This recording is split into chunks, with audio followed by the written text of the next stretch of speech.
Now, you probably know on this programme we've been following with interest what's been going on in Australia in relation to them changing the law so that under 16s cannot access social media. It's a very sort of bold move against the tech companies. Lots of the world following events there closely to see how practical it is, how workable it is.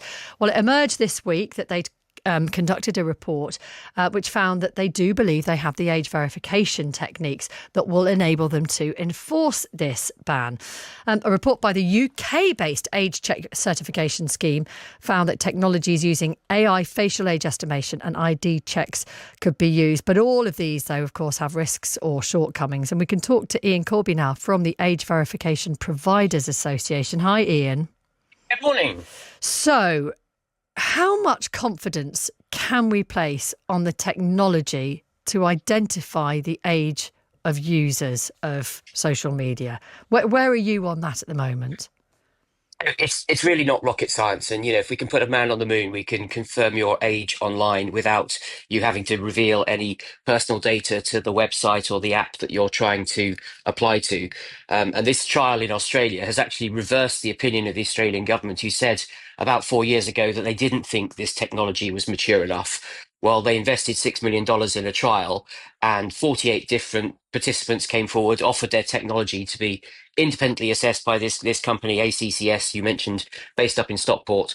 And the conclusion was that age assurance can be done, but there is no silver bullet. There's no one single solution that will work in every case. So what different technology did they use then in this particular trial? So a lot of the focus was on facial age estimation, which we know is accurate within, well, the best in class, it was shown to be within 1.3 to 1.5 years of your real age. So that's great for somebody as old as me. I'm in my 50s.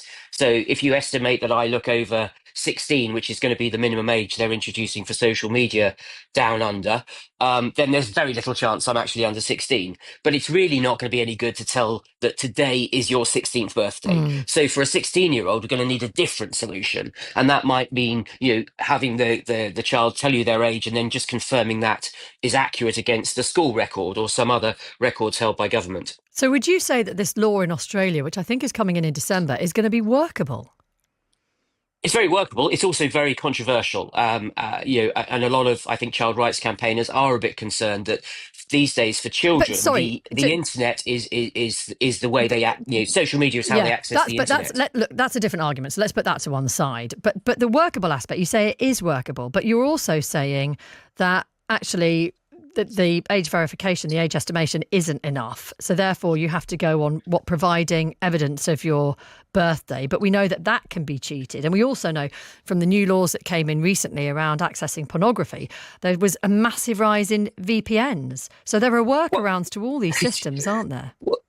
Loads to deal with there. How would you cheat the birth date one?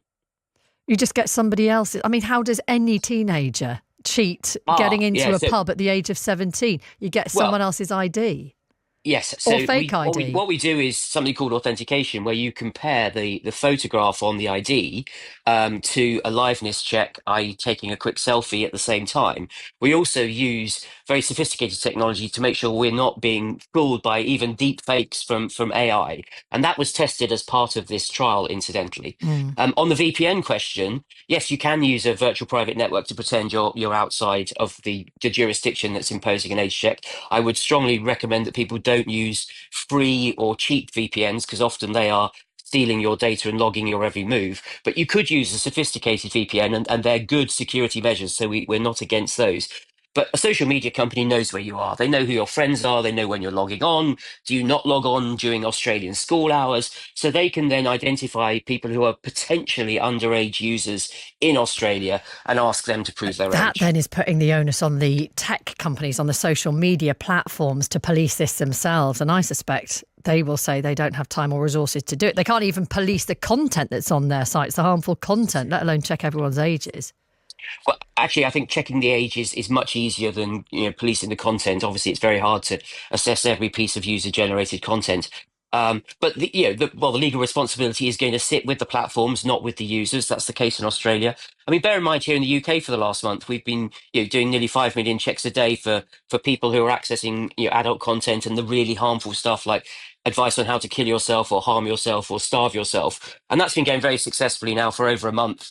And that, there was a bit of grumbling to start with, but that has now settled down, and that's operating day to day here in the UK. So I'm sure it'll work just as well in Australia. Well, it's great to catch up with you about all of this, Iain, because it's going to be an ongoing conversation and it will be really interesting to see how this all plays out in Australia. So we'll chat again, no doubt.